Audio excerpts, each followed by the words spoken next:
তিন বোন মিলে গিয়ে মাঠের থেকে টাটকা টাটকা কচুর শাক নিয়ে এলাম আমরা। Everyone, good morning.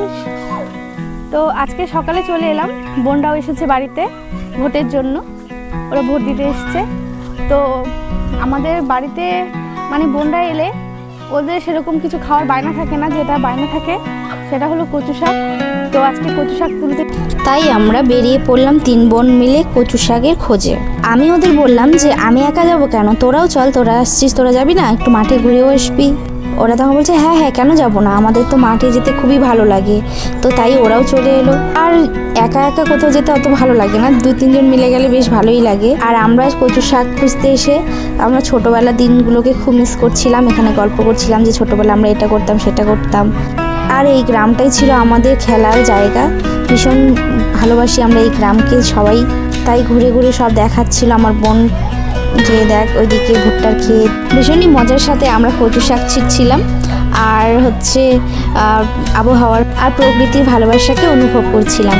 বোনদের বাড়ি যেহেতু শিলিগুড়িতে টাউনে থাকে ওরা, তো ওরা কচু শাক সেরকম পায় না ওখানে। তাই বাড়িতে এলে শুধু ওদের কচু শাক খাবে, এই শাক খাবে। আর আমার ছোটো বোন দেখো, এখানে আমার ছোটো বোন একটা শাক তুলেছে, এটা হলো তেলা কচু শাক। বলছে দিদি দেখ কত তেলা কচু শাক পেয়েছি, সেই ছোটোবেলার মতোই।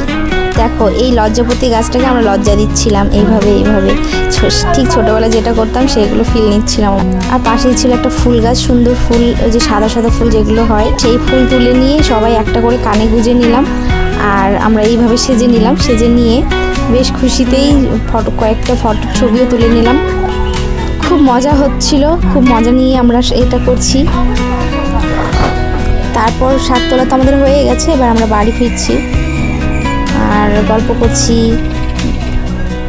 ছোটো বোন বলছে আমি কিন্তু রান্না করব, ও কচু শাকটা নাকি ভালো রান্না করে। যেমন ঠিক আছে। তো আমরা বাড়ি চলে এলাম, বাড়িতে এসে শাকগুলো সব ঢেলে অনেক শাক হয়ে গেছে, অনেক শাক নিয়ে এসেছি। সেই শাকগুলো এখন আমাদের বাছতে হবে। তারপর শাকটাকে বাছতে শুরু করে দিলাম, রান্না করতে হবে তো।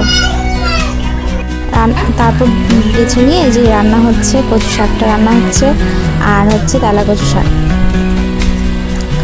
আরও অনেক কিছু রান্না হয়েছে, সেগুলো আমি করিনি। তারপর আমরা দুপুরে খেতে বসে গেলাম। আমরা এখানে নিয়েছি কচু শাক আর হচ্ছে এই যে তেলা কচু শাক আর যে এখানে শীতলের বাটা। তোমরা শীতল বাটা কে কে খাও বলো, আমাদের তো খুব ভালো লাগে। আর এখানে হয়েছিল এঁচড় দিয়ে মেটে দিয়ে একটা সবজি, ডাল, লাউ দিয়ে। তো ওগুলো কথা বলছি না, কারণ আজকে যেটা মেন হচ্ছে সেটা হচ্ছে কচু শাক আর এই যে শীতল বাটাটা। তো এক একজন খেয়ে যা মুখের এক্সপ্রেশন দিচ্ছিল কি বলবো। আর ছোট থেকে শুরু করে বড় সবাই মানে এত ভালোবাসে এই কচু শাকটা, ভীষণই ভালোবাসি আমরা সবাই।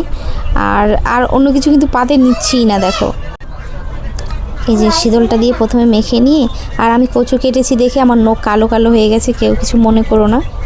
শীতলটা দিয়ে একটু খাওয়ার পর আমি কচু দিয়ে খাচ্ছি। এত স্বাদ হয়েছিল না কি বলবো, আর দারুণ হয়েছে খেতে, দারুণ। তারপর তেলা কচু শাকটা নিয়ে একটু ভাবলাম যে এটাও একটু টেস্ট করে দেখি। তারপরে এই তো খাচ্ছি দুপুরে। আর সবাই মিলে একসাথে বসে খাওয়ার যে আনন্দটা, সেটা আর কি বলবো। সেই আনন্দের সাথে আর এই সব রান্না মিলে মিশে একাকার হয়ে গেছে। তো বোনরা তো ভীষণই ফিল নিয়ে খাচ্ছে আর বলছে যে অনেকদিন পর এইভাবে বসে সবাই মিলে খাচ্ছি।